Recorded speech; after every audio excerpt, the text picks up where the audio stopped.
so much in life we get to be reactive. When a child going bad, then sometimes we try to help. When I see some go to prisons to, mentor, but they won't mentor before they get there. I'm thinking as society we got it wrong. Sometimes that's the hardest part, when I actually see what's happened to this child or children. A daddy taped a 7-year-old to an ironing board and beat her. A daddy was upset because the child messed her pants. She was a toddler, held her in boiling water till the skin dropped off her ankles. A daddy got upset with his 7-year-old being colicky, so he shook her till she was blind, and the child, we don't know whether the child will survive or not. Those things, I really sometimes have a white-hot anger. I really do, and it's not a positive way to deal with a case. However, by the time in my car going home and the case is sitting next to me, the folder, I'm thinking, who am I going to interview first? What information do I need? And I go from there. But that initial reading the case and reading the abuse this child had, it's difficult for me every single time. I think it's important to be a guardian, to be a volunteer guardian, because you do this because you really want to do it. You think about, this is something that is crucially important to a young child. You're making quite an impression on a young child. And at the end of the day, I would have to say that this is the most rewarding work that I have ever done in my professional career, being a CASA guardian at Litem. The parents have their attorneys, DSS has their attorneys, there's institutions everywhere. And these are children. These are children who are 8, 10, or 11 years old. We end up being their voices. I try to impress on the kids when I meet them, look, I don't have any axe to grind in this other than yours. I'm supposed to be here just for you, your interest. It's extremely important that they have somebody that doesn't represent an institution, that's not doing it as a job, that says, well, I can't deal with you today, I've got vacation day, whatever. When we take this on, we do it because we love children, because we know that if they were our kids, we would want them to have a caring adult who is just looking out for them.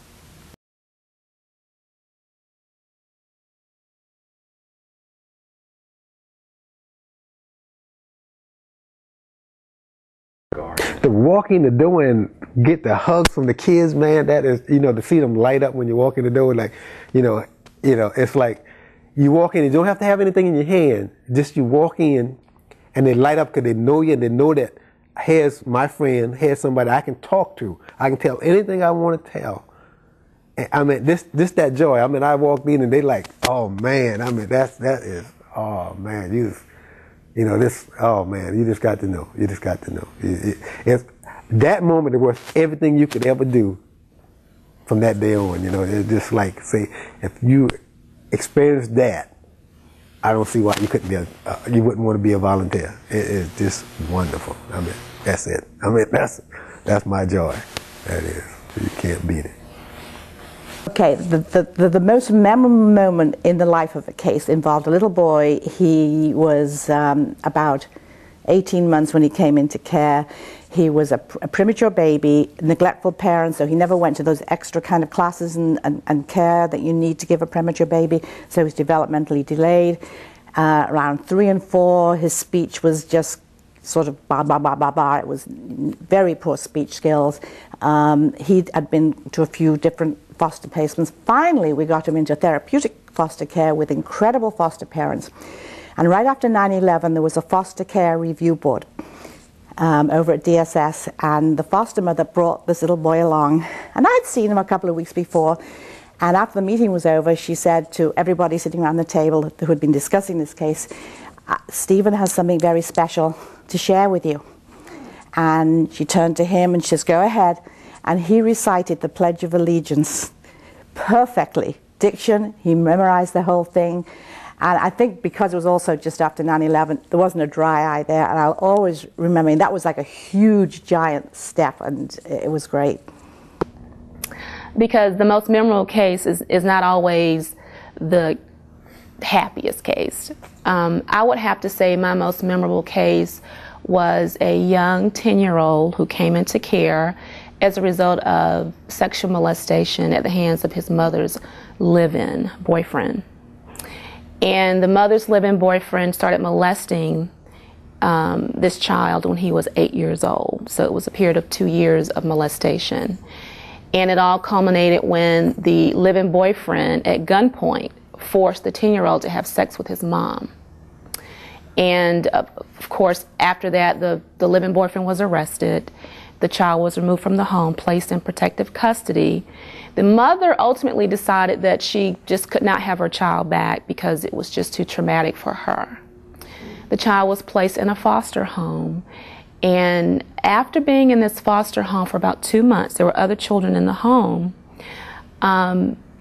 This little guy called his caseworker and requested that he be moved because he felt that he felt as though he was going to start molesting some of the children in the foster home, and ultimately had to be removed from that placement and placed in a residential facility. The case has not been resolved. He will likely age out of the system and hopefully will sign himself back in so that he can hopefully get some college education. But amazingly about this young man is he totally understood the circumstances, and he felt that being in a residential facility was the best placement for him. Amazing.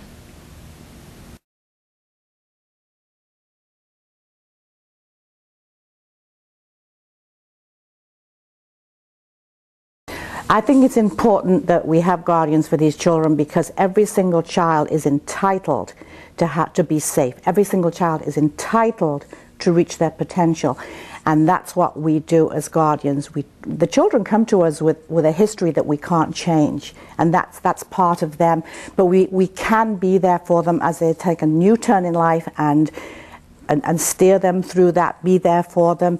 And if we didn't have Child Protective Services with budget cuts, staff cuts, and more cases, you wouldn't need guardians. But the reality is that we do need them. We need to make sure that court orders are followed, that these children are kept safe. We owe that to them. How could you not do that? Going back to the family, and usually when something goes wrong with your life, hopefully you can turn to mama or daddy, or brother or sister, and sometimes you can't because mama or daddy or brother or sister is what got you in this situation. So now you need an outside source, but you need an outside source that can be a one-on-one with you to have your main concern, don't have the hustle and bustle of everyday life that I'm just too busy, or push you through the numbers. And I think it's so important that, for the guardian aspect, that they are volunteers and hey, I'm with you. I don't have to worry about the legal system for, my money or doing it because I'm getting paid. It's just totally, it's what's in my heart, and what I want to do for you, and that's very important. Yeah. For a child, being involved in this process is a very traumatic experience.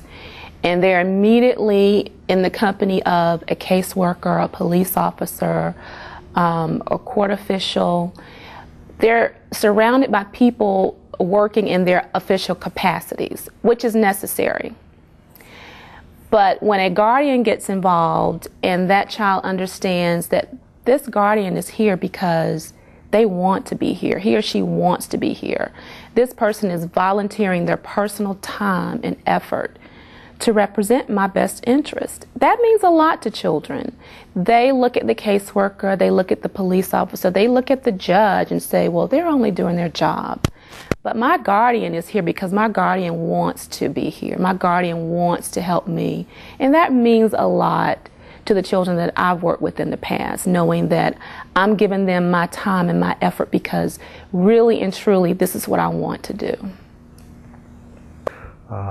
One of the best things was just talking with other people in that class who also were like me. They didn't know what this program was really about. And to now see them several months after, when they have their cases, how confident they are, how they've grown as individuals by going through this program. I didn't know anything about CASA before. I didn't know whether it was a government program. I'd never heard of it. Now, as I get to know it, it's got to be one of the best quasi-governmental, public, private, whatever, organizations, institutions there are. It's really focused on the kids. It's not trying to get big grants. It's not trying to make a name for people. It's focused on giving those kids a safe and stable home. And that's important to me, and I like that. So this program in 3 months has given me rewards that I could not have bought.